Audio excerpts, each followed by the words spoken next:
Hey guys, welcome back. All right, so we're doing a series of videos based on each chapter in the next book prior to its publication. So that this way we kind of addressing the fact that not everybody learns the same way.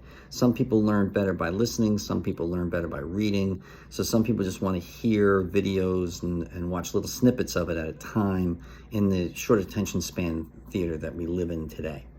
So what we're going to be doing is shooting a series of videos based on each of the chapters within the book and systematically going through it all. So if you like them, be sure to subscribe, give us a like, and if you don't like them, please tell us why. So that this way we can improve and get the feedback from you. So in this one, we're going to be calling this the evolution of science. So Charles Darwin and Alfred Russel Wallace each independently discovered natural selection. They were mutual admirers, forging nearly identical theories with few exceptions. Wallace, a naturalist, was the first to recognize that modern hunter-gatherers were not a lower range of intelligence compared to their modern counterparts, but were their intellectual equals. It turns out that being a forager is quite dangerous, and outwitting the neighboring tribes of other predators presents a unique challenge that encourages cognitive development. These hunter-gatherers were forced by their environment to become intuitive physicists, biologists, engineers, psychologists, and mathematicians. Thanks to these talents, our ancestors thrived long enough to procreate and become our ancestors. So a good quote from this from Steven Pinker is, "Good science is pedantic. It's expensive and it's subversive. It was an unlikely selection pressure within illiterate foraging bands." This is a quote from How the Mind Works, my favorite book. You see, like our ancestors, we are not born scientists. We have to go through school and learn for a really long time because science is expensive and slow. As it requires enormous amounts of time and resources, most day-to-day decisions have to be based on intuition, because if we were to use the scientific method in each of our daily decisions, we would never make a decision. The overwhelming majority of us are not in the business of adding to the collective scientific knowledge. At the level of individuals and even corporations, good science is rarely worth the cost.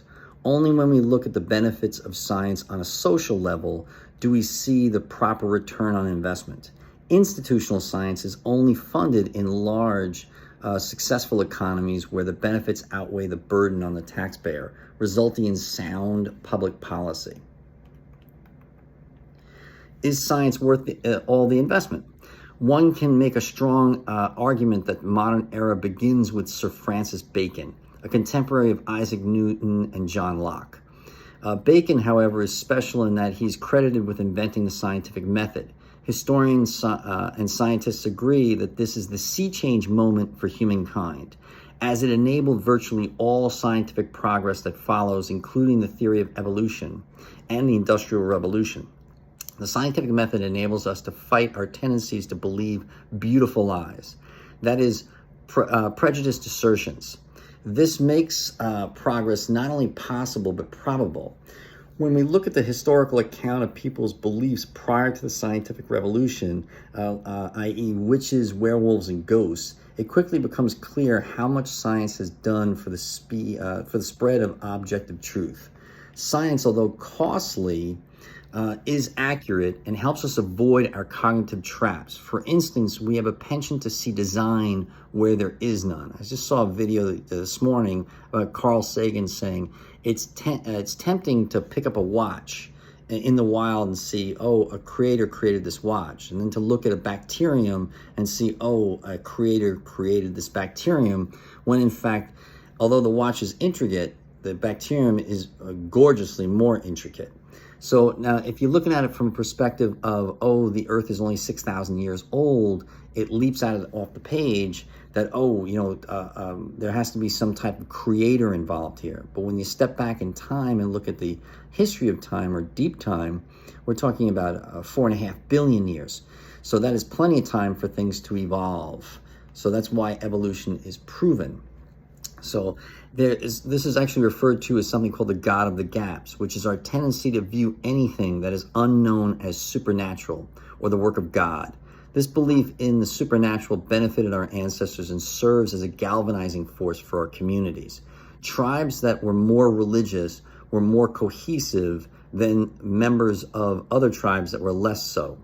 And therefore, we were more likely to assimilate other tribes that if our tribe was deeply religious. So if you had a certain portion of a tribe that was willing to lay down its life in protection of and provision of the next generation, that tribe was more likely to thrive. So that tribe outcompeted the other tribe of less religious people or less committed to the afterlife. So, and what that did was that increased the likelihood of our ancestors surviving long enough to procreate, and then they became our ancestors. So naturally, all of us are religious.